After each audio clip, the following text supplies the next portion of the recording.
Okay, I'll start again because I think the recording just started. Hi, my name is Keren Tamir, and I live in Toronto, Canada, and I started scrapbooking in 2003. I just wanted to kind of scrapbook all like chronologically when my kids when my kids were growing up. But then I realized chronologically scrapbooking is like really hard to do because there's too many events and too many things to do. But I started getting into blogging and going online, and actually I ended up joining a lot of different scrapbooking design teams like Prima Marketing, 7 Dot Studios. Gosh, I don't even remember how many. And that led me into mixed media. I discovered mixed media through many different channels. One of them is Finnabar. I don't know if you know about her, but she did a lot of like 3D mixed media, which I was doing for a long time. And then, yeah, I'm a hi neighbor. Yes, I do live in Thornhill actually. So yeah, I'm pretty close to the Mississauga and Kitchener area. Well, kind of Kitchener area. So I did card making and stuff and paper crafting, but mixed media really got me into like I really love doing it because you could like it's very forgiving and you don't have to, if you make mistakes, it's not a problem. You just, you can just make a splatter here, a splatter there, you make mistakes and it's all good. When art journaling kind of started about 10 years ago, I didn't get it. It was like I saw people like Dina Wakely and a few other people like doing art journaling, and I was like, this is just not for me. I don't get the concept of it, and I just kind of let it go, and I didn't do anything. I continued my scrapbooking, and while I got more into mixed media, I realized that art journaling has a different purpose than just what they were doing in the original, like when they originally started it. And I fell in love with it. And now I don't do scrapbooking anymore. I stopped literally scrapbooking in 2017 and I haven't looked back. And this is art journaling is really what I really love to do. I still do card making a little bit, but most of it is mixed media art journaling. And I also stopped doing the 3D stuff. So mainly art journaling. And my main passion now is to help people help themselves, their well-being through art journaling, because there's a very big component to art journaling besides everything that Belinda kind of talked about before, and that is the component of doing it for yourself and doing it to help your well-being. And I'll talk a lot about it after while I see some of the questions. So if you guys want to start asking questions, if not, I can just continue talking. So hold on. Oh, thank you. So yeah, so okay, I'm just reading now. Okay, so my cabinets, they're just like IKEA cabinets. I keep them closed because this is usually the view that I have. So I don't want people to see the mess inside the cupboards. My art journals. So those are like what I meant. These are some of my art journals. I have a whole pile over here as well. But those are the ones I actually finished and decorated the front. I always do the front at the end. So that way it doesn't bother me when I'm working. So I like doing the cover at the end. So yeah, so okay. Oh no, nobody has asked any questions. Come on. Oh, hey, Deandra. I see some faces I actually recognize. So yes, is that a beautiful place from a mold? Yes, it is a mold. I used to work both of them, both the owl and the face, and actually the wooden mold. They're all molds. I used to work a lot with molds. The owl is Zuri. The face mold is not. And don't quote me because I do not remember who is it from. But the owl is definitely Zuri. I actually have not worked with molds in such a long time. I feel like with art and with creativity, I go in stages, and I end up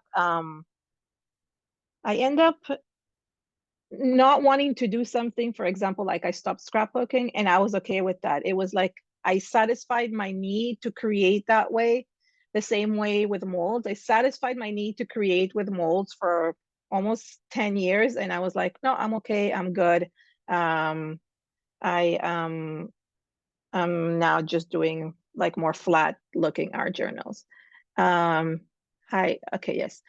So you said your name is Kelly, even though you said you call yourself Angela here. I read that before. So it says, question, in your intuitive course, I love your piece. I'm not so much in love with mine. Am I correct in thinking that intuiting is about going with my intuition? Yes. So your intuition and my intuition are going to be completely different because everything comes from our subconscious. And she's asking the question because I recently released, I have, I mean, there's an intuition class today, but I also have like intuitive classes in my actual website, other ones. And our intuition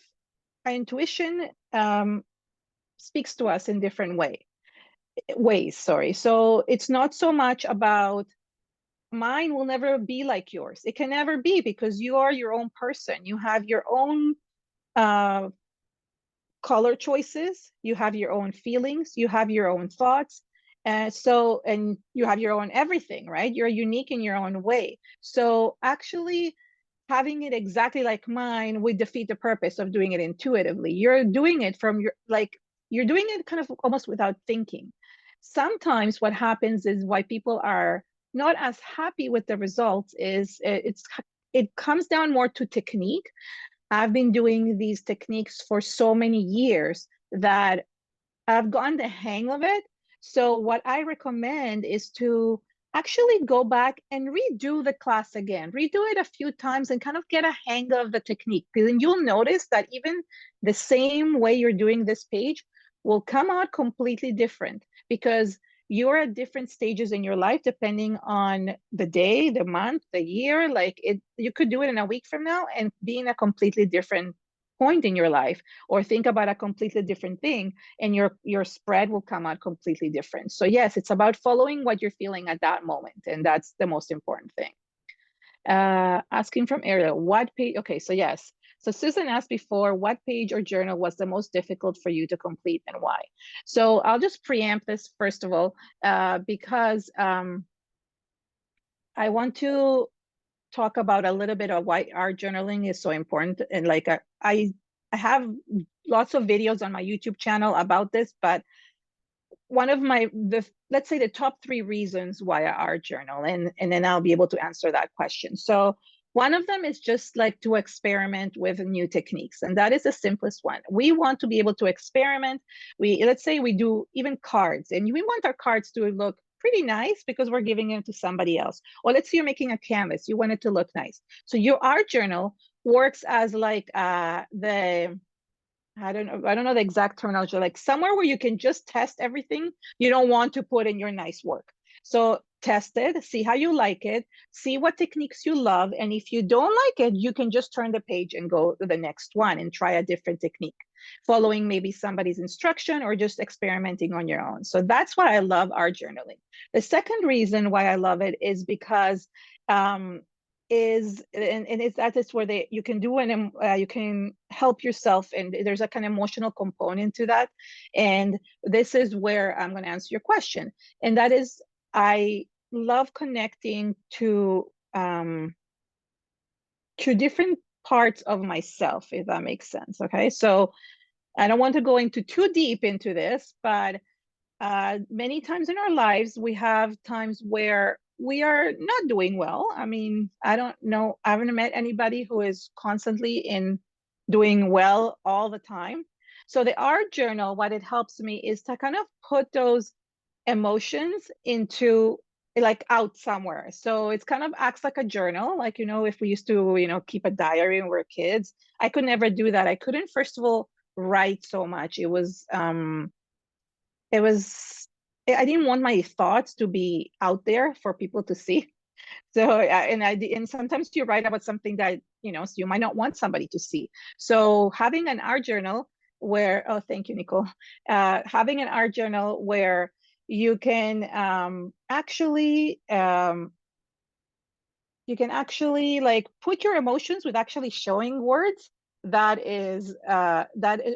without showing your thoughts. You know what you've done, but nobody else needs to know. So you're expressing yourself and what you're feeling through it. So going back to that, and sorry, and let me just say, and it's not only for that. You could also do it just to have fun and like to have to experiment and just splatter something on the page. Fun is also an emotion that is fun to express in an art journal. But I am talking about specifically things like sadness, anger, etc. And one of my more difficult pages, actually two of my more difficult pages, is when two of my friends in two different years passed away. And I actually didn't really know how to handle that. It actually helped me through the grief. It helped me kind of go through that, because what I did is I went intuitively into them, and they were not the nicest journals. They were not anything that you would like post or sell in an art gallery, but it was something that was meaningful to me, and it helped me kind of process what I had been feeling. The same thing when I've been stuck through, like sometimes I get stuck and not be able to create. This past October, that was a very difficult time for me, and I used the art journal to actually do that, to kind of express. And it took me a long time to do that, this year specifically. And I've actually been training since October on a different type of art journaling. It's called Soul Pages. Deandra, who's here in the chat as well, she's actually she took the course with me. And I am going to be announcing this in the next little while, but this is specifically not only art journaling, but it actually helps to process things through our lives, to help us like almost coach ourselves, if that makes sense. And I'm going to hold a free session so you can get to know what it is, and I will announce it. So if you signed up for anything from mine today or like on the past little while, you will get an email with that information. Or if you follow me on Facebook, same way. Sorry, I ranted a lot about that, but it's really important. It's one of the most important things. So sorry. Okay, so those were the two most difficult pages. There have been pages, Susan, where I actually have not been able to finish, and that's okay as well. Allow yourself to say, okay, I won't be finishing a page, and that's okay. Did I buy more Lindy's magical powders during the sale? I did not, just because I have so many. So Lindy's magicals are amazing. They're these powdered dyes, pigments, and you can mix them with water and they become watercolors. They're really, really, I love really pigmented color and very bright colors. So I use them a lot. And I've been using them over the years for so many things. And I still, even if you buy them, like I've had mine for, I think, over 10 years, and I still have the same colors. And when I buy more, I still have them for another 10 years. I don't know, I never finish them. I don't know how it's possible, but they never finish. There's so many of them. Oh, so here's somebody wanting to get their Lindy's out. That's nice. Okay, that's not my question. That's still not my question. I'm reading because I know you're asking. I have taken some of the magicals and mixed with gum arabic to make watercolor palettes. Oh, that's cool. Yeah, I've never done that before. I wonder if you could do it with like honey as well. I don't know, because I know some people make watercolors with honey, but I've never tried that. So, so interesting. And Nikki says, I've had a rough 2 years and art journaling has been incredible therapy. It is how I become mindful and escape. Thank you for your tutorial. Yes, so that's exactly what I really am passionate about. But it's not only that. I really feel that in order for you to work in your art journal and sometimes to just, I don't know, maybe even feel happy of how it comes out, you do need the technique component of it as well. You can't have one without the other. So if you're the type of person who is constantly experimenting and trying new techniques, then you're good. But if you're like afraid to try things like sprays or like things like that, you don't know how things will turn out, and you're watching tutorials, whether it's on YouTube or you're paying for tutorials or you're attending summits, then it is a really important component. Like, I don't dismiss that part. I really feel that two go hand in hand. You do need that part as well. You need the technique part, and you also need the other part as well. So so yeah. Oh, I'm telling Belinda. Oh, shoot, she was asking me if I was on. So let me see if there's any other questions. Oh, she says you never tried it with honey. Yeah, that's interesting. So, oh well, okay, I should really try that. Okay, I have not made my own palettes, watercolors, but I do use watercolors a lot. So I think somebody was asking in the other one something about size of journals. So, or what type of journals they love most. So one of the most important things for me, especially because I do a lot of mixed media, is to use 300 GSM or 140 pounds papers. 200 would work as well, but anything lower than that, you can't put a lot of wet mediums on it. So things like Diane Reevely, who works a lot with markers and just draws, you can get away with almost anything. But if you're actually wanting to put a lot of heavy media, so or wet media, things like gesso or gel medium, collaging, decoupaging, like anything like that, then you definitely need a thicker one. And one of my favorite ones, besides if you want to make your own, which you can sew your own, and I've done that before as well. One of my favorite ones is, I'll show you. I think I got it ready because I know people ask this question. So it's made by Speedball actually, and it's an actual, they're not cheap, but I use them for a long time. They're like really good. I'll put it here in the chat so you can see. And they look like this. So they're different sizes, and I like them because they hold really well. Honestly, they're really strong. And this one is a 5.5 by 8. They come in an 8 by 8. They come in an 8 by 10. So there's so many different sizes. The ones that you see here behind me, these are all Diane Reevely's journals. The pages are much thinner. So in order for me to work with them, I used to have to kind of cover them with gesso. So so that would be the way to do it. I also love the smaller journals, so little ones. I tried to search for 300 GSM ones, and I found this one. It's 5 by 5, and there's also like even the long ones where you can like actually work like lengthwise. So it's fun. I love having many different sizes. What are my go-to color palettes? Oh, hey, Tamar. So my go-to is usually, my favorite is blues and purples, blues and greens. I love adding highlights of white and gold on it. However, somehow, I don't know what it is, must be the fall season. Whenever I reach the fall, somehow I end up, our journals end up being like reddish, orangey brown with a little bit of purple. So you'll see through the seasons, and somebody asked the question before if we date the journals, and I wish I had, because now they're all mixed up and I don't know when it's from where, because I'll work in different journals at different times. So that's the only thing I forget to do. Yes, so you can do a 3 by 8 horizontal journal. Yeah, so I love buying. I also love buying like old book. I've seen people use old books, which I have used as well. You can like glue a few pages together and create your own journal. This one actually. So because my pages are so thick, I've had to take apart some of the journals and kind of split them into two. So what I did is, like, if you notice, I think it's this one or that one, I'm not sure which of the two. Half of it is in that journal, and half of it I made my own cover using an old book cover. So I made that and I glued the journal inside. So this is the one glued inside.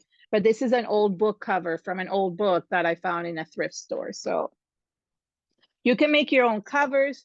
You can make your own journal pages. You could just actually buy an old book, take the pages out to use them as collage, and then you can make your own pages out of like, oh, I don't have it here. Where is the, hold on. Oh yeah, here. You can buy like the Strathmore or one of the brands that have the 300 GSM. This is empty, but you can get the pages and sew them together or even glue them together in some. I'm sure the junk journalists have a lot of different ways of gluing pages that I've actually just learned recently to sew a journal, so that's basically what I'm doing. Now I'm going to start like being a bit more frugal and sewing them instead of buying the expensive journals. So yeah, I love Dimension, but as I said, I only now use the Dimension in my actual front cover. If you want to see some of my journals, like inside, you can go. I have some flip throughs through YouTube, my YouTube channel. There's a bunch of flip throughs that you can see through it. Oh, and yes, you can use color bursts. You can use brushes instead of magicals. What other? There's another brand. I think Nuvo has another brand of similar ones. I only have the two kind. Oh no, actually, I have bought the color burst, but only a few of them. I don't even know. Do they still actually make them? I don't actually know. And I have brushes, but I don't love their packaging. And I know people say that I should poke them and stuff like that, but they're not as good as the magicals. The magicals are shiny, and I love shimmery stuff. I don't love glitter, but I love shimmer, so definitely love that. So, what else? Nobody's asking any questions. I could continue talking, not a problem. I'm good at like chatting. Yes, I agree. I think Lindy's has a higher pigmentation than others, and I think the shimmer is where like I mainly love the most is the shimmer part of it. So yeah. Yes. So what about using coffee with a brush on paper? Do you have to set it? So in my art journal, I don't set a lot of things. The only thing I set is things that get sticky, and I use distressed microglaze to put in between the pages sometimes so it won't get sticky. But I don't really set it unless it's necessary, because honestly, I am not like selling this. I'm not doing it for anybody, and it keeps pretty well. But you could set it. I'm not sure. I don't know about coffee, honestly. You can ask Belinda because she was doing the class on coffee.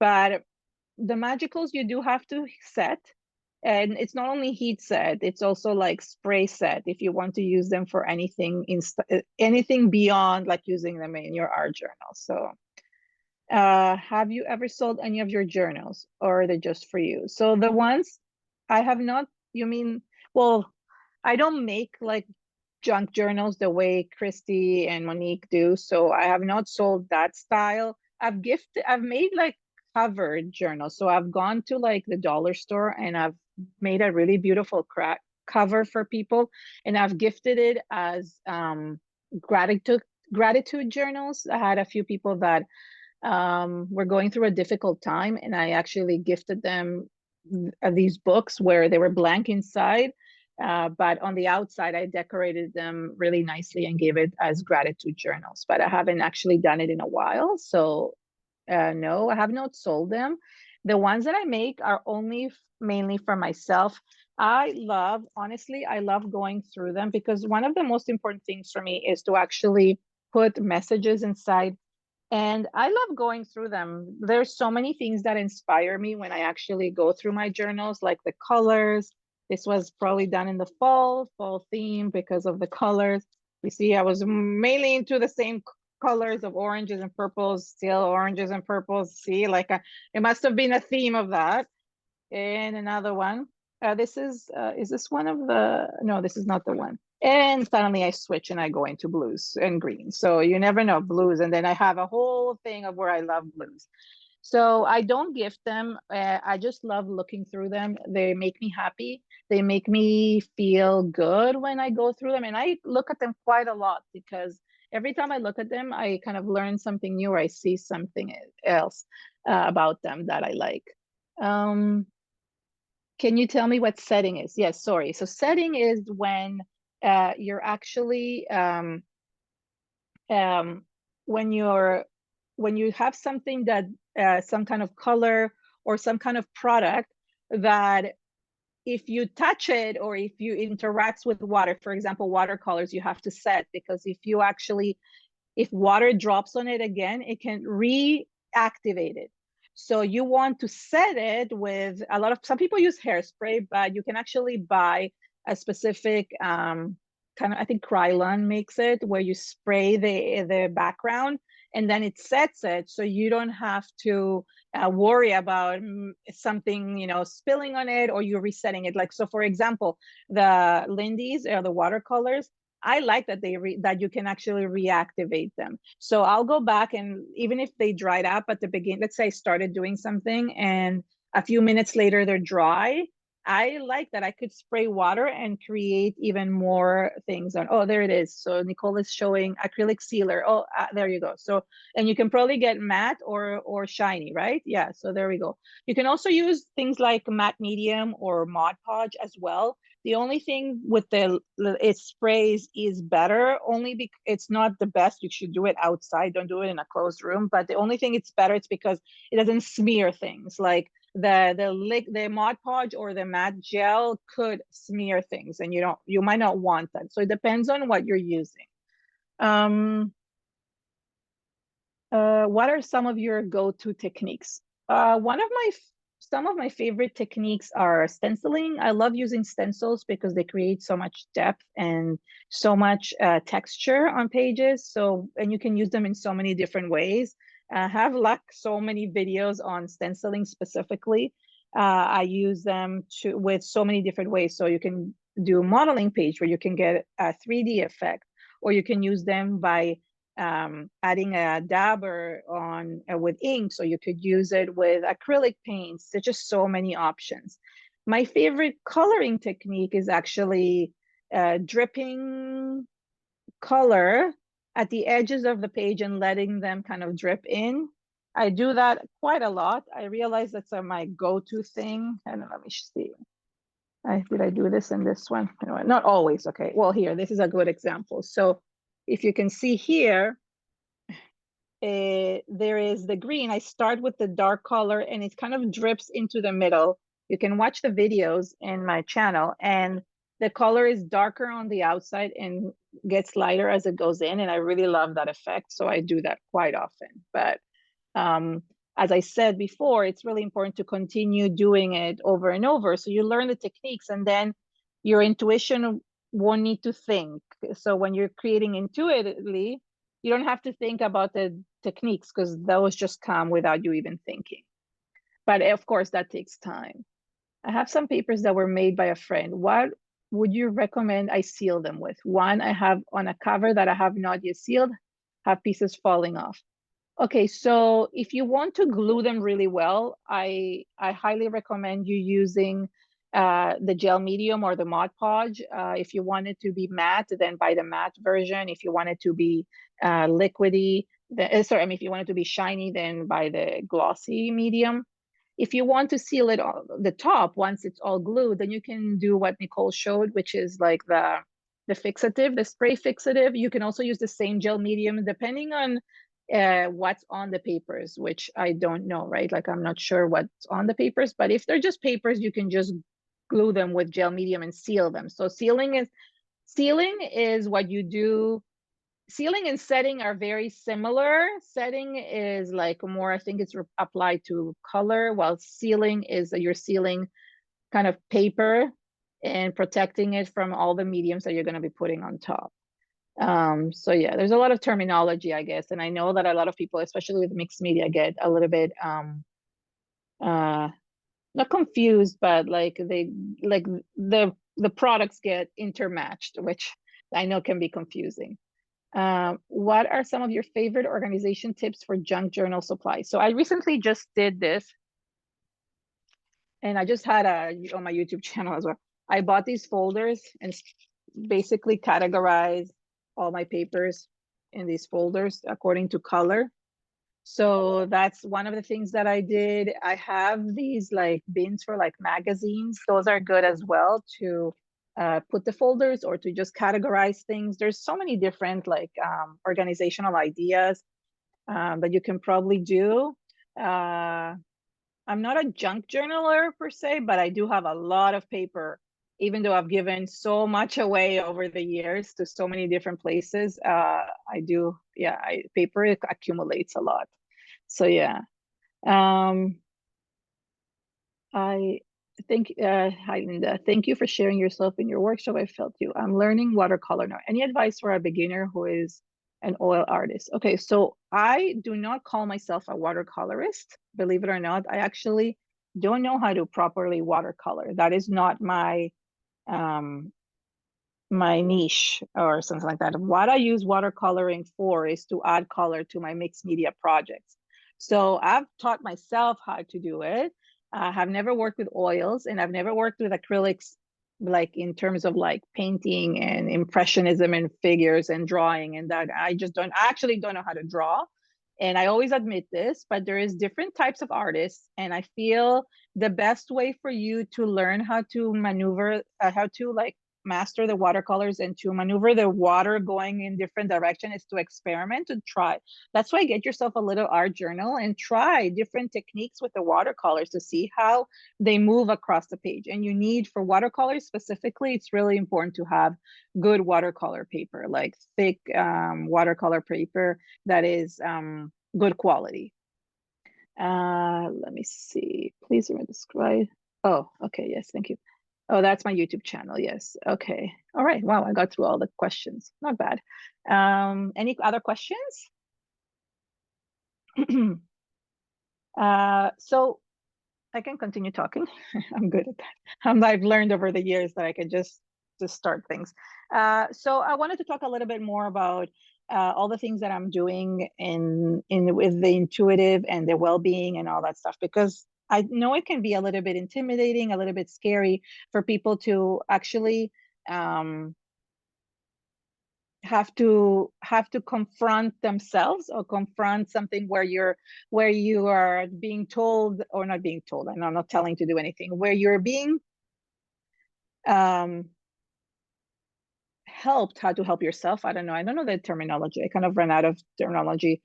But I guided. Thank you, Susan. Directed. Thanks. I'm so good. Yeah, this is I'm also an immigrant, so it does happen to me that I forget words, and I speak 3 different languages and they all get mixed up together. So yeah. So feelings can be really hard to want to experience. Exactly. So what I've been training for, and I started training this past October. It took 5 months, and it's called Soul Pages. It's not it it is specifically about helping ourselves, but it's not so much about the therapy part of it. I'm not an art therapist, so it's not something that I can help you in that way, but it's about teaching you how to go through the process of kind of helping yourself. It has therapeutic benefits. Therapeutic. I'm saying it right. Thank you, Deandra, for like, she's like nodding. I'm like, so, but it's more about teaching yourself how to go through the process, not about so much it being beautiful. And this actually took me a long time to learn, to get out of the beauty part of our journaling. And I'll tell you what I mean. So as I showed you here, I love everything to look. I used to love to make everything little, very pretty. Okay. Like, everything even, everything like very matchy. Everything has to like, be very beautiful, very, like the colors have to balance themselves and things like that. And then I started taking this course, and I realized that I don't have to do that, this is not, it's a different type of art journaling. It's a different type. It's called Soul Pages. And it's almost like you're putting your soul into your pages, but not exactly. And I'll show you what the difference is of how the pages started to look. And I had to kind of like, it took me a long time to realize that it's not about the beauty. So they started looking messy. This was my first page. Okay. And it was like, I mean, it's nothing special, but there is so much meaning to me here. And this is, what was this? Oh my gosh, what was, somebody remind me what this one? It was like the artist one. Deandra, help me the name. Gosh, the first lesson. Yes, how to be an artist. Well, no, yeah, but that wasn't this. I can't remember the word, and if you're not remembering, that's even. Anyways, it taught us how to connecting with your inner artist. That's what it is. Connecting with your inner artist. Thank you. So it was all about us as artists and how to actually get out of that perfectionism, get out of that way of getting in our way. It had nothing to do with healing and emotions and everything, but it actually did, because I was actually being able to express ourselves of how we feel about being an artist. So it was just a really emotional thing, and there's just so many things. So I am going to announce that in the next few weeks. I hope. I did say back then, I think it was December, I said I was going to do it in March, but I didn't have time. So I will. But so the pages started to look, you see, like it was more about using images to connect with images that that have meaning for us, but don't actually might not have a different meaning for other people. And even like just things that might not make sense to you right now when I'm showing them to you, but it has to do with the process of helping ourselves. And the same thing, thank you so much, Susan. And so there are two components. I love doing the intuitive work that I did for this art journal and junk journal retreat, but I also want to expand it even further. And that's basically where my goal, because if seeing how much it helped me, why not share that and be able to help others as well? So I feel like that's really important for me. And I never realized that until now. I think somebody asked me the question recently, like, how can you, are you able to help other people? And one of the things that I realized is that everything that I've gone through in my life, I've had a lot of health issues in my life from a very young age. And I never realized how it has gotten me to this point where I can, like now, with so many people have not only health issues, but things that they're going through, and this could help them in that way. So I'm hoping to do that for many of you if I can. Okay, what else? Okay, this is aha moment for me. I try to convince myself that I'm going to put my feelings on this page, but I end up making it pretty because I want to hide what I'm really feeling. Yeah. Okay, so yes. So the only few times that, as I said, were difficult for me to put it is when my two friends passed away. I didn't care how the pages looked, and that was when I realized that I don't have to be. And I've always preached that perfection is not important to me, that imperfections and mistakes are better than actually doing it all perfect. And I still believe that, and that's why mixed media is so forgiving. But you're right, we want to make our pages look pretty and beautiful because we want our life to be that way. But what if we made our pages the way that we're feeling right now, or being represented right now, so we can get that out, so that way our life can be how we really want to feel. That's an aha moment. I think that was the aha moment for me. So I felt that what you're saying now, Gloria, it's exactly that. It's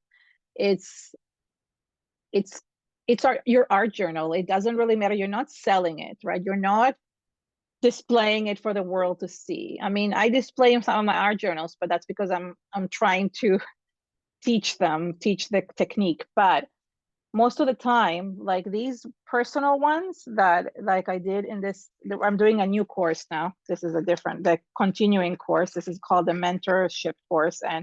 And these pages are even more, like I'm literally gluing things on them and things like that. And I find that they've been helping me get out of that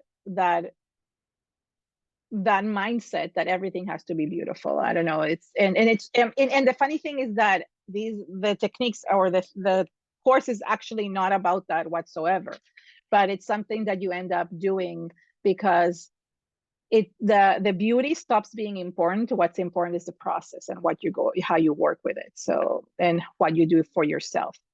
And yes, maybe things will come up. Things have come up with me, things like anger and sometimes sadness, but I've also had a lot of things where once I was done the page, that went away and it became something else. And I never, and you know, like I've almost worked through things, which was really interesting for me because I didn't think I would, but I did.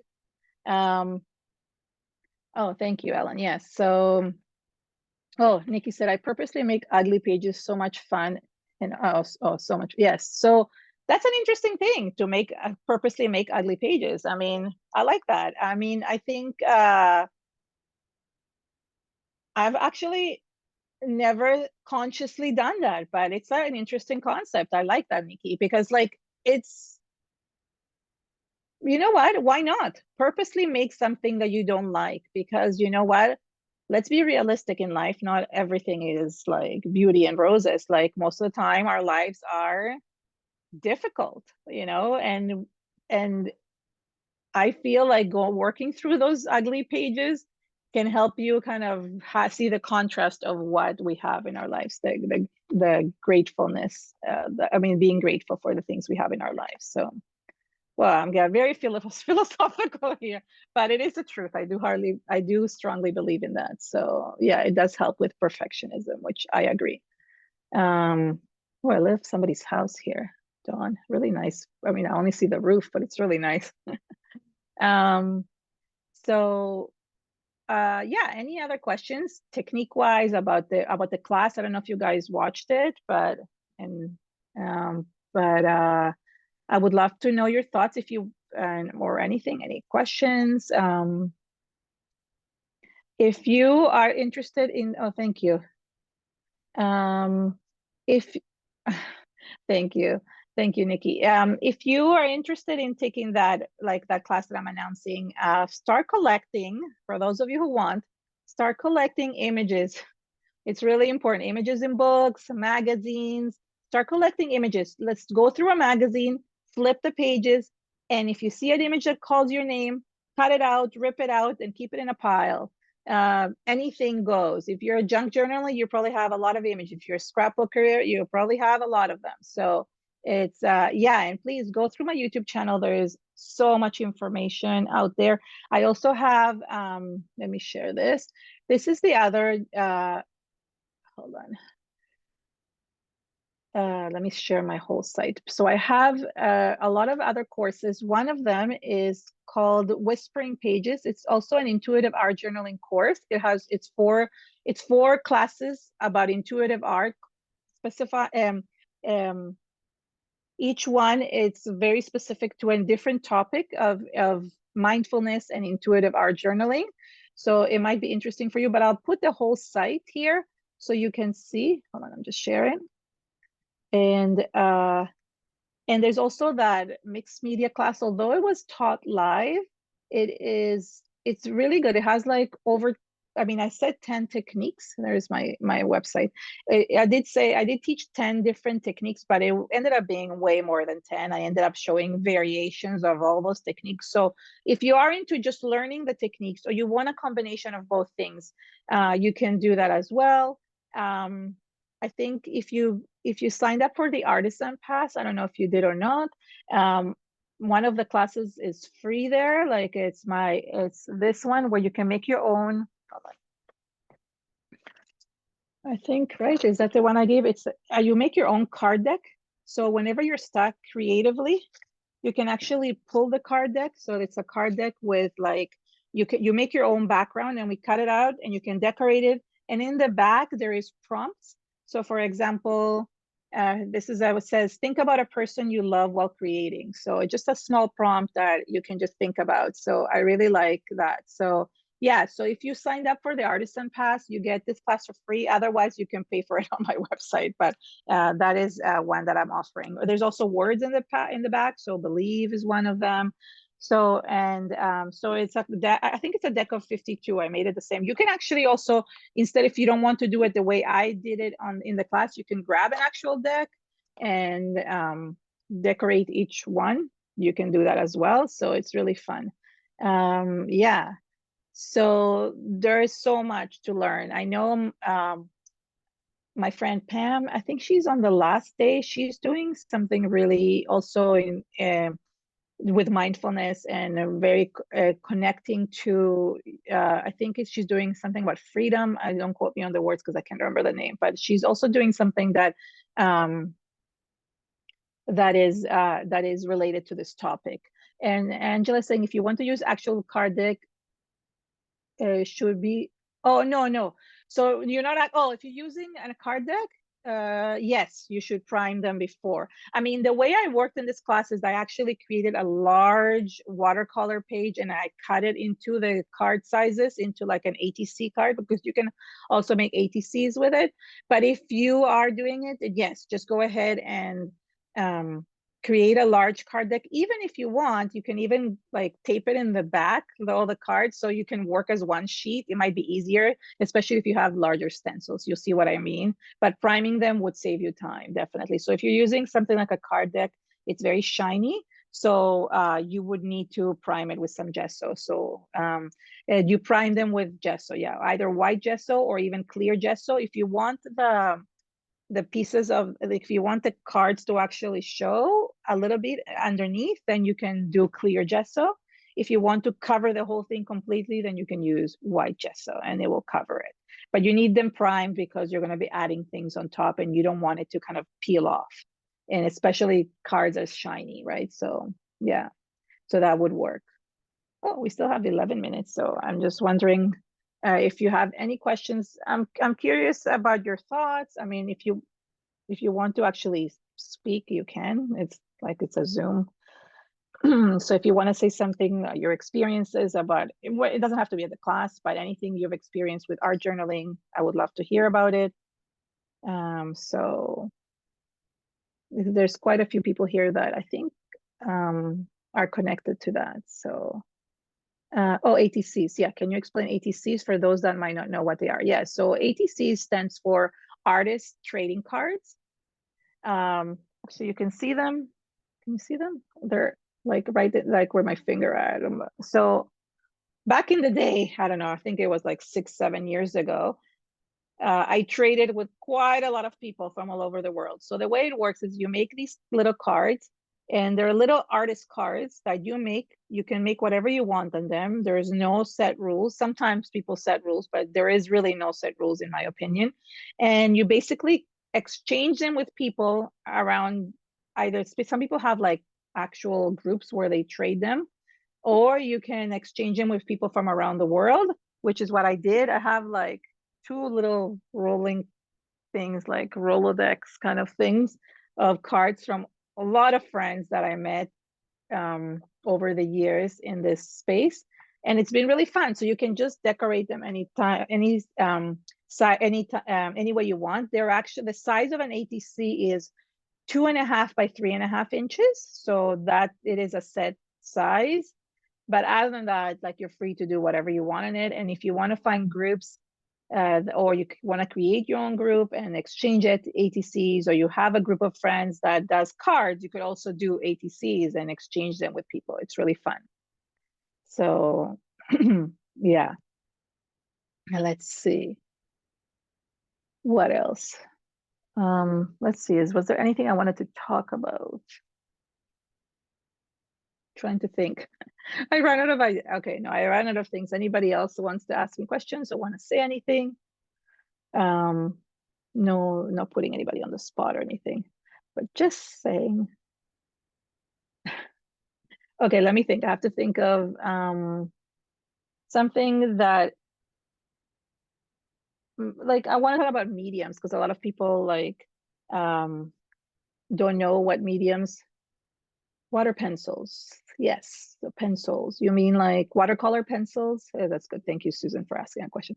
Have you used the water pencils? So I love using, not so much watercolor pencils. Like, I prefer using the watercolor crayons, like the, what's the Keren or whatever it's Keren. I can't say her name, but like that one. Dina Wakely's. I love using them as well. I've used them sometimes, but I don't love them because you have to add a lot of color to get the pigmentation that I like. So I prefer using something like these. Actually give you more pigment and they're like stronger. So they're highly pigmented, so I prefer that over the pencils. I don't use them as much.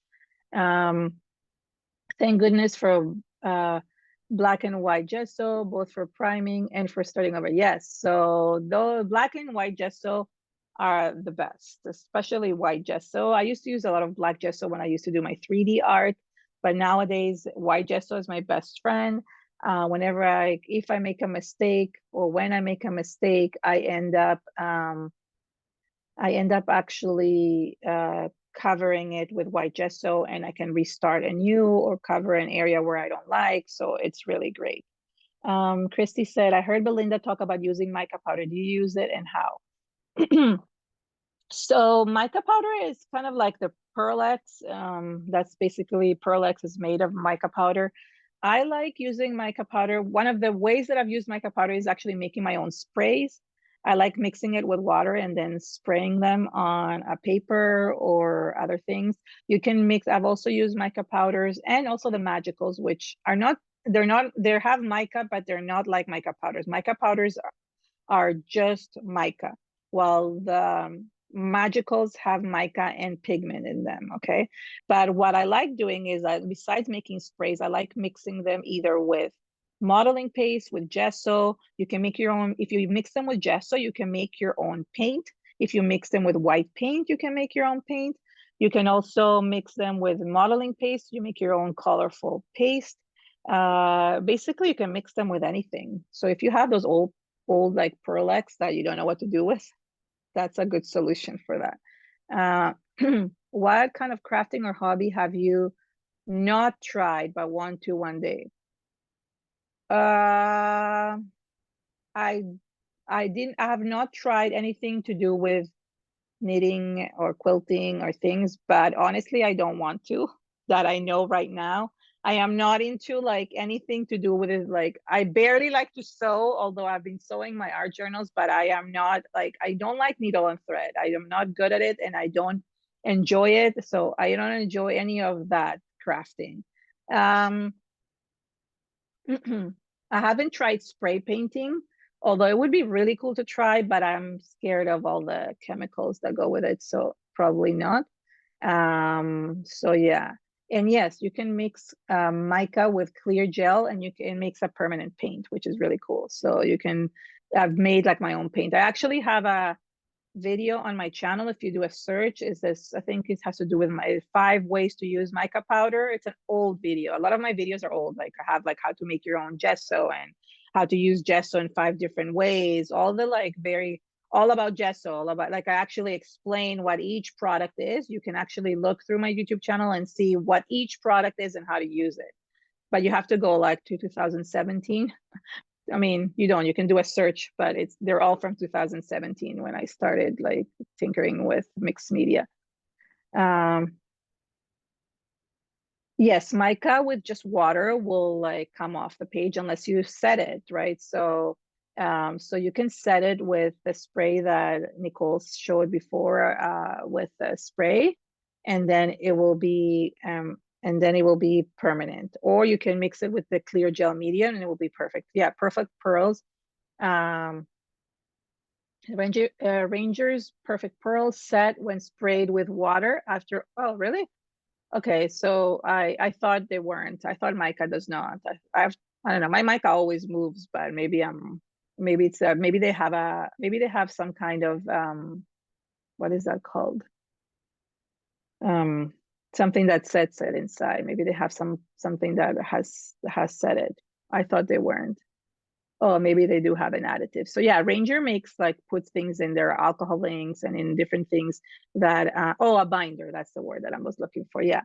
So yeah, but I know that like the one that Cinnabar uses, I don't think it has a binder in it. It's literally just pure mica. So you would need to set it after, or if you mix it with something that is permanent like gesso or gel medium, it would work as well. So I guess one last question if you have. If not, I think there's somebody after me, right? I think it's Teresa. Yeah. Yeah, hi, there she is. Oh, my throat is really dry from talking for an hour. So yeah, if you have any questions, and you want to basically ask in the group, just do me a favor and tag me. There's like, if you don't tag me, I don't know you asked the question. If you made something with my like I would love to see it. If you want to post it in the Facebook group. I know one person said, I think it was Gloria, but I can't remember, that she already tried it. If you have and you want to post it in the group, that's good. If not, you can send it to me in private and we can chat about it, like if it's related to my class. I also have my own like private group on Facebook. It's called Keren, Tamir, and Friends Creative Space. I'll put it here. So you can look at it, and like if you want to share it there, like, but always tag me so I know that you posted it, so I can comment on it and be able to see it, because otherwise it just gets lost in all the. And to comment, you wait. Let me. I don't know if you see, my name is spelled Keren. So if you go and press the word @ and start with my name, start spelling my name, it will always come up, and then you can just you can tag me that way. Yes. So thank you, Sandy. Thank you. Perfect. Yes. Thank you. Yeah. And I'm excited. I'm excited to see what's tomorrow, the new classes. I haven't gone to watch all of them yet. I was actually had a really busy day. I was going from one Zoom meeting to another, and also I had to create tomorrow is my class that I am still taking, the mentor class. So I hadn't done my homework, so I had to do it this morning because my daughter competes. She does horseback riding competitions. She had a competition on the weekend, and I was literally just so tired I couldn't do anything. So I quickly did not quickly. I did like my homework this morning, and then logged in to another Zoom, and then another Zoom, and here I am. So this is now I have to go cook dinner. So I apologize, Teresa. I'm gonna log in from my phone and just listen, but I won't be able to participate only because some people are gonna be hungry. It's 5 o'clock.